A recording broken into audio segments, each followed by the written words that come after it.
My name is Shaniqua Johnson of the St. Louis Johnsons. Your family owned my great-great-grandmother and father for 12 years.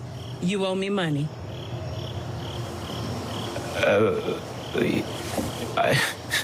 There must be some kind of mistake.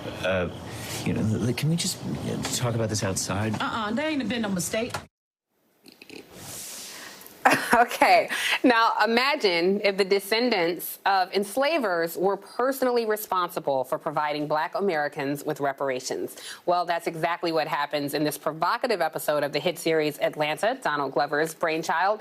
Now, while the big payback may not happen anytime soon, the show does cast a light on how white Americans might come to terms with the lingering effects of slavery.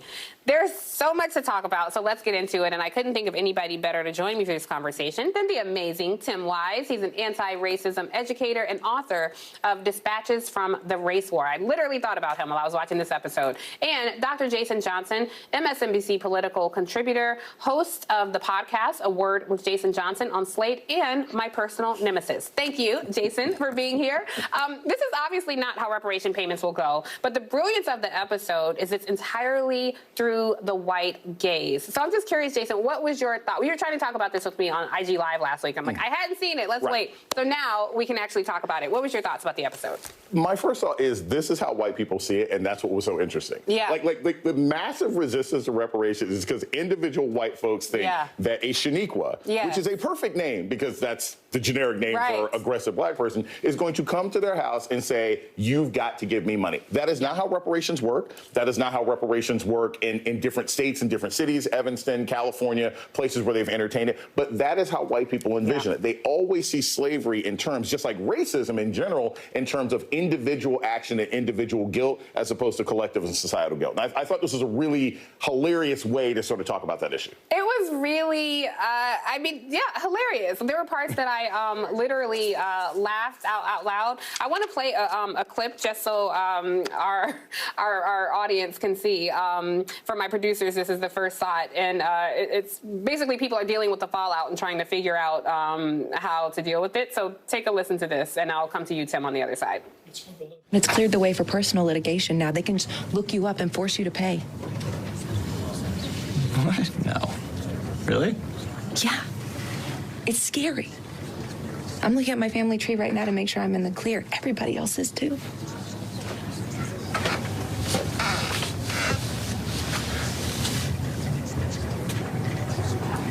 Lucky them. Not a care in the world. Tim, I will say I cheated a little bit because I talked to our booker to get some of your thoughts on this, and I found them very fascinating. Give me your thoughts on this episode. Well, first of all, it is brilliant. It is genius. And as Jason said, it is sort of the nightmare scenario that my people have when it comes to this, right? It's this idea that we're going to have our water bill, our cable bill, and oh, God, there's the Black people bill. I totally forgot to pay that one last month, And so to the extent, right, to the extent that it tweaks that kind of bizarre interpretation of what Black folks are talking about when they talk about reparations or what it would look like, I think it does its job, right? But what I really do appreciate about the episode is that it demonstrates the way that the intergenerational transmission of advantage and disadvantage is the ghost in the room of the national house. And it haunts us all, right? It doesn't just haunt those who were harmed by it. It haunts those who were elevated by it. And as long as we remember the art is metaphor, that this isn't the literal way it's going to happen, that in fact, reparations, if it does happen, is going to be done because it was a collective harm. It will be done by the collective. It will be done by the state. It was the state that enshrined enslavement. It was the state that enshrined it and kept it, protected by the Constitution. It's the state that would pay. As long as we have these parallel conversations, one is about the moral indebtedness. That's what the episode does so well. The other is about the practical application. Then we'll be all right. But I got to talk my people down off a ledge now because this is so well done that white folks are like, see, this is what they're going to do. They're going to show up at our house. And that's not what the issue is. But to the extent that it causes us to think deeply about the moral debt, then it has proven its purpose and served its purpose. That you put it perfectly, Tim. And you know, there was a scene actually in Atlanta where they have that conversation, and you know, there are the two white men talking about it. And you know, I will admit, I felt some sympathy for the main character. Don't judge me, Jason. I saw that look. I did feel a little bit of sympathy in the beginning, and then the scene where they talk about it was so powerful. So Jason, take a look at this scene while you're judging, and then we'll talk about it on the other side. We were treating slavery as if it were a mystery buried in the past, something to investigate if we chose to. To them, slavery is not past, and it's not a mystery. It is not an historical curiosity. It is a cruel, unavoidable ghost that haunts in a way we can't see.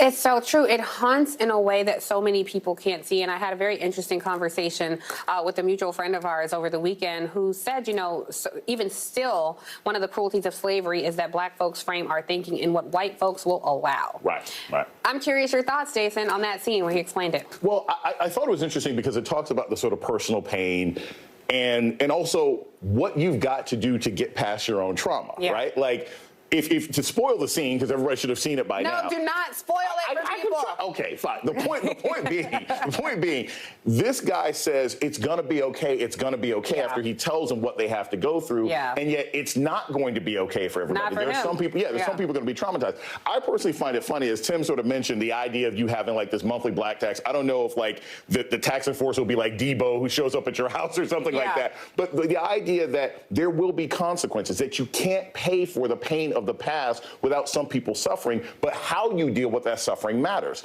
One other thing I want to mention, there was a great scene about white presentation that I really want us to talk about, and it's the conversation between Marshall and his wife. I want to talk about that video, see what Tim thinks on the other side.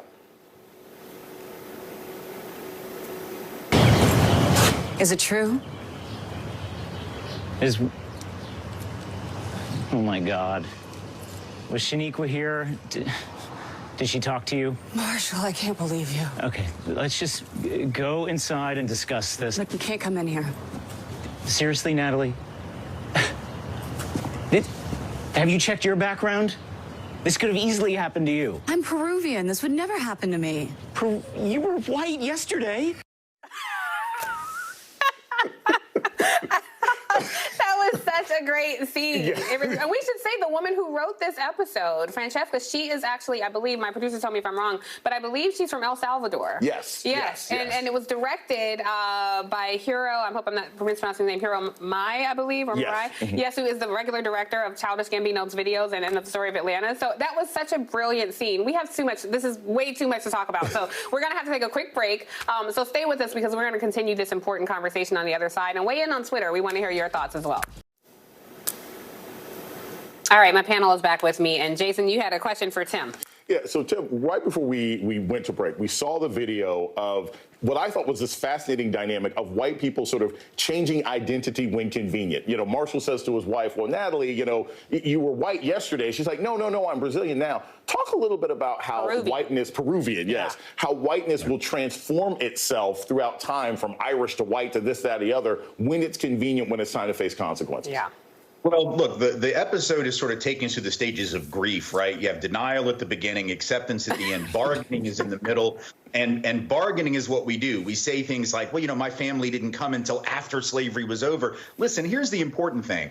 You know, part of my family, same way. I've got 4 grandparents, one of whom great-grandparent didn't come in until after enslavement. But as someone who was now able to be considered white in this country, he wasn't white in Russia, he was just a Jew in Russia. But he comes here, gets to be white, and is slotted into the caste system that was created to rationalize enslavement. So even though he had no direct culpability or blame for the system into which he now matriculates, he is nonetheless now part of it. That's the collective piece that we need to understand, and we will bargain our way out of it, but it's not convincing if we actually understand our history. That's really interesting. I think Tim raises such a good point because when we talk about whites and whiteness, it's really through the lens of a system, not any individual, a system. And so many people participate in that system and benefit from that system. So it's hard to explain that sometimes when people are very defensive about the subject matter. Well, and when you've been swimming in it, right? It's the whole thing, like, you can't tell a fish that you're living in water. The fish is like, I've been this way my whole life. What am I talking about? Yeah. And so when you talked about empathy, you thought I was sort of sneering. Yeah. But I can understand and empathize with white people who are like, but I didn't do anything individually. In fact, individually, I have tried to make amends for the mistake that my people have done collectively. I understand that frustration, but at the same time, as the show sort of demonstrates, that's not the majority of white America. The majority is like Marshall. I'm kind of this mushy middle, and I'm not a terrible guy, but I haven't really done anything about it either. And sorry, sometimes people have to deal with those changes and consequences, even if you're not individually responsible. And I think, you know, Tim has made this point many times before in his writing and these kind of appearances where, you know, you're explaining to people what my grandmother went through and how that influenced the wealth I have not been able to build, or, you know, just what people's different families went through and how it really is systemic challenges that ripple through time and generations that we're still dealing with. And part of the episode is we're releasing the next generation from this curse of enslavement. So it's a brilliant episode. If you haven't seen it, I encourage you to.